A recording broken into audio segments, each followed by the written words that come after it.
Olá pessoal, vamos agora a um novo módulo que é o sistema endócrino. Em um dos módulos anteriores, nós vimos o sistema nervoso.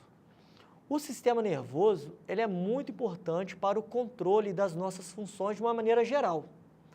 Inclusive, o sistema nervoso ele também pode estimular, o sistema endócrino, que a gente vai estudar hoje. Agora, o sistema endócrino, que a gente vai ver, ele também ajuda no controle das funções corporais dos animais. Então, juntamente com o sistema nervoso, existe esse sistema endócrino que auxilia em algumas funções de determinadas células, de determinados órgãos.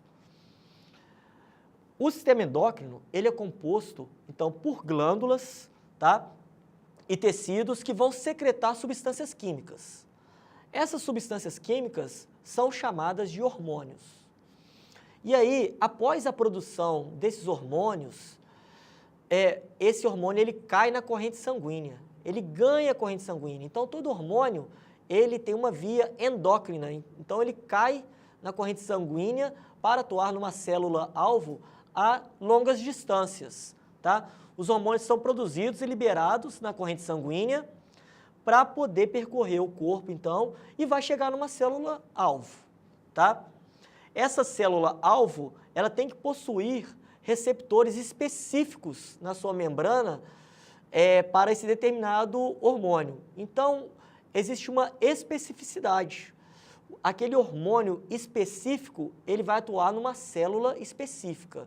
Após a sua produção pela glândula, ele vai percorrer pela corrente sanguínea e só vai conseguir atuar numa célula específica porque aquela célula vai ter um receptor específico para aquele determinado hormônio. Aqui está a localização aproximada dessas glândulas em um suíno. Em todos os animais, a localização é mais ou menos parecida com essa daqui, tá? Então, nós temos a glândula da tireoide, que fica próximo ali da região da laringe, tá? E da paratireoide, glândula paratireoide, que fica intimamente ligada ali à tireoide. Nós temos o hipotálamo, a glândula pineal, a hipófise, que está ali na região do sistema nervoso central, ali no encéfalo, tá? Nós temos a glândula adrenal, que está intimamente ligada ali aos rins, tá?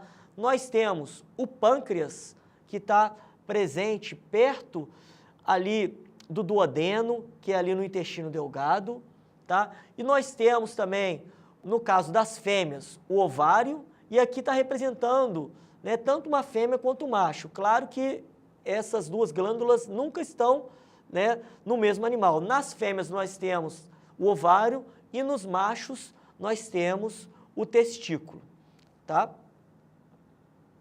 E aí nós vamos agora falar de cada uma dessas glândulas, falando dos hormônios principais que são produzidos com suas respectivas funções. Nós temos então aqui, perto da região da laringe, a glândula da tireoide, tá? E da paratireoide. A gente pode perceber que a glândula da tireoide, nessa figura, está intimamente ligada à glândula paratireoide, representada aqui de amarelo. E elas estão próximas da região da laringe. A glândula da tireoide produz principalmente os hormônios aí T3, T4, que são hormônios que aumentam o metabolismo do animal. Além disso, a tireoide produz a calcitonina, que é responsável pela deposição de cálcio nos ossos. Então, a gente viu naquele módulo anterior, de osteologia, que o osso ele serve como um depósito, de alguns sais, como o cálcio. E a calcitonina, ela que é o hormônio responsável pela deposição desse cálcio nesses ossos. Em contrapartida, nós temos a paratireoide, que produz um importante hormônio, que é o paratormônio, que vai ser responsável para fazer uma ação contrária da calcitonina. Ele faz a reabsorção óssea, fazendo com que ocorra o aumento da concentração de cálcio na corrente sanguínea. Por quê? na nossa fisiologia de contração muscular, de impulso nervoso, normalmente, né, são requeridos concentrações de cálcio nesse local. E para isso, né, através da corrente sanguínea, esse cálcio, esse íon cálcio, vai até o local, né, para poder suprir, né, essa quantidade aí que vai ser utilizado de cálcio. Para isso, né, caso a concentração sanguínea esteja baixa, ocorre a produção do paratormônio, que é produzido pela paratireoide, que vai fazer com que o cálcio que está presente no osso, ele saia dali, ganha corrente sanguínea para poder ser utilizado em outro local. Outra glândula aí é uma que está intimamente ligada ao rim. Por isso, ela é chamada de suprarrenal ou adrenal, né, que renal vem de rim. E essa glândula, como está, né, intimamente ligada ao rim, ela é chamada de adrenal, ou também chamada de suprarrenal. Essa glândula, ela produz alguns hormônios, como o cortisol, aldosterona e adrenalina. Esses hormônios, né, têm as ações. O cortisol, ele deprime o sistema imune. Então, numa situação de estresse muito grande do animal, por exemplo, numa viagem desse animal ou quando ocorre a troca de alimentação do animal, ele pode passar por uma situação de estresse ou mesmo uma cirurgia, né? Qualquer situação de estresse faz com que o animal produza, né, por essa glândula, o cortisol. E esse cortisol, uma das ações dele é deprimir, né, ele deprime o sistema imune. Por isso que muitas vezes, numa situação de estresse, o animal ele pode se adoecer, porque seu sistema imune fica diminuído, deprimido. Outro hormônio produzido é a aldosterona. A aldosterona nos rins, essa aldosterona atua fazendo com que ocorra uma reabsorção de líquidos. Com isso, né, faz com que menos líquido seja eliminado através da urina. Esse líquido, ao invés de ser eliminado na urina, ele vai voltar para a corrente sanguínea. Então, na corrente sanguínea vai ter uma maior quantidade de água, por causa da aldosterona. Essa maior quantidade de líquidos, de água, na corrente sanguínea, faz com que ocorra um aumento da pressão arterial. Então, em condições de baixa pressão arterial, ocorre a liberação de aldosterona para que essa pressão seja restabelecida. Porque a aldosterona consegue fazer com que o líquido não seja eliminado na urina e seja, né, volte para a circulação sanguínea. Com isso, ocorre, né, um aumento da pressão sanguínea. Outro hormônio é a adrenalina, que em situação de estresse, quando a adrenalina é liberada, ocorre uma série de ações no corpo do animal. Uma delas é a dilatação da pupila, né? Porque a adrenalina é liberada no momento de o quê? De fuga, de luta, no momento de estresse, tá? Com isso ocorre, uma das ações é a dilatação da pupila para que o animal consiga visualizar, enxergar, né, de maneira mais eficiente no momento de estresse, tá? Outra coisa que ocorre é a vasoconstrição aqui nos vasos que estão na periferia, porque também num momento de briga, isso é importante, porque caso ele sofra alguma lesão, algum arranhão, vai ocorrer um menor sangramento, porque vai ter uma diminuição dos vasos sanguíneos aqui na região, né, externa do animal. Então, esses vasos periféricos, ocorre uma diminuição, uma constrição, com isso, uma diminuição de fluxo ali, caso ele sofra alguma lesão, vai ocorrer uma menor hemorragia, né? Ocorre também uma taquicardia, que é um aumento do batimento do coração, para que o sangue vá de maneira mais rápida, mais efetiva para os músculos, para que ele possa lutar ou para que ele possa fugir, né? E também ocorre uma dilatação dos bronquíolos pulmonares, né, ali as vias aéreas, elas ficam mais dilatadas para que o animal consiga respirar com condição mais efetiva, para que aquele sangue seja oxigenado e ele consiga efetivamente, né, ter energia para poder correr ou lutar. Outra glândula aí nós temos é a pineal, que está presente aqui, olha, na região do encéfalo, que a gente pode ver aqui, né, nessa região aqui do sistema nervoso central do encéfalo, tá? Essa pineal, ela tem uma ação que ela é regulada pelos estímulos luminosos que são captados pela retina. Então, né, que são captados pela retina. Então, quando tem maior, né, luminosidade ou menor luminosidade, isso vai influenciar nessa glândula pineal, tá? Os estímulos, elas interferem na produção do hormônio que é produzido nessa glândula, que é a melatonina.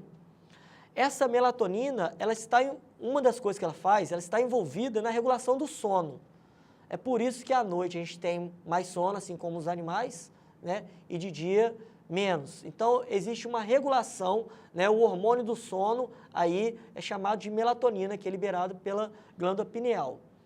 Além disso, essa melatonina, ela está envolvida, tá, em outras funções, né, de eventos biológicos que ocorrem ciclicamente, como, por exemplo, do ciclo reprodutivo. Então, a gente sabe que tem, né, alguns animais, os caprinos e equinos, que eles têm um ciclo reprodutivo que se alteram, né, conforme o ano, quando tem maior ou menor luminosidade no dia. E o hormônio que está envolvido nisso é a melatonina, que é produzida por essa glândula pineal.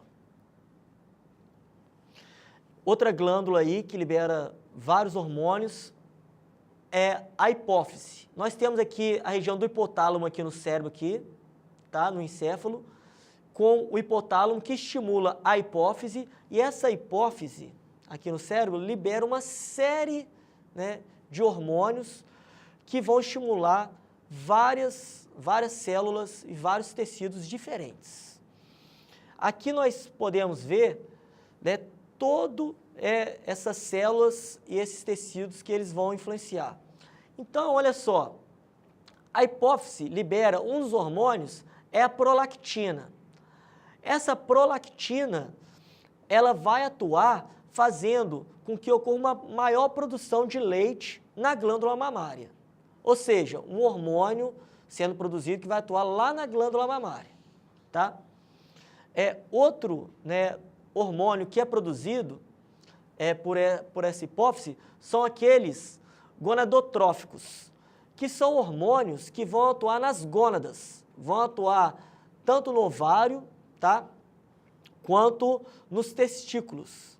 São hormônios como o FSH e o LH, que eles vão atuar lá estimulando de diversas maneiras essa outra glândula, né, que é a gônada masculina e a gônada feminina.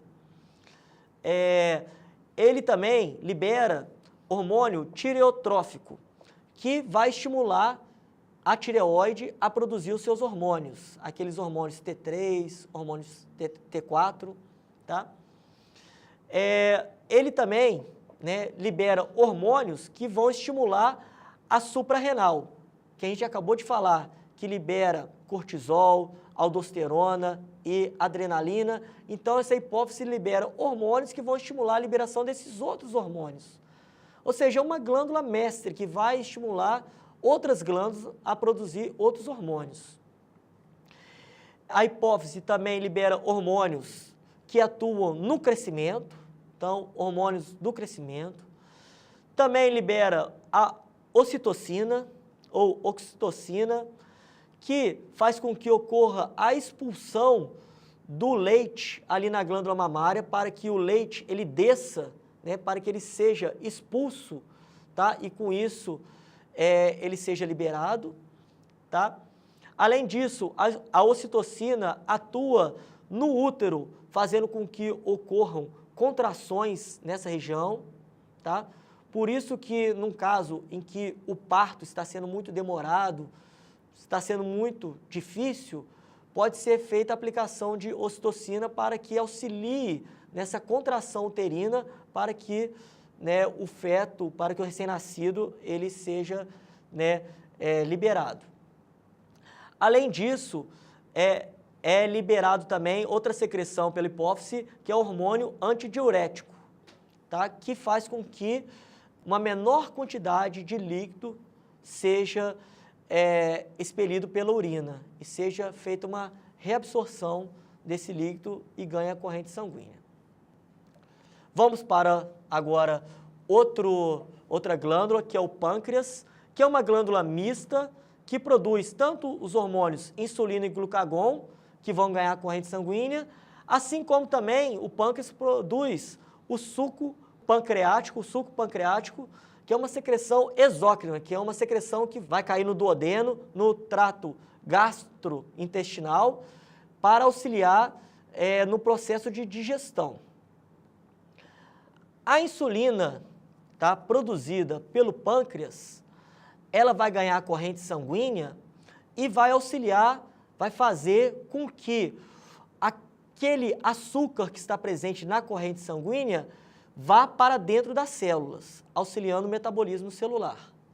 Já o glucagon, ele faz com que aumente a concentração de açúcar no sangue.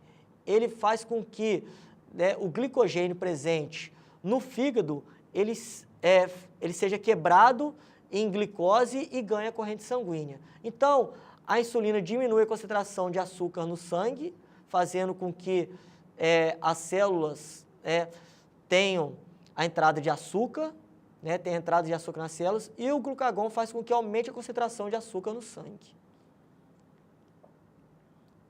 Aqui mostrando que o pâncreas, intimamente ligado ao duodeno aqui no intestino delgado, ele libera também secreções que vão ganhar aqui o intestino, liberando suco pancreático aqui, que são várias enzimas que vão auxiliar na digestão desse alimento.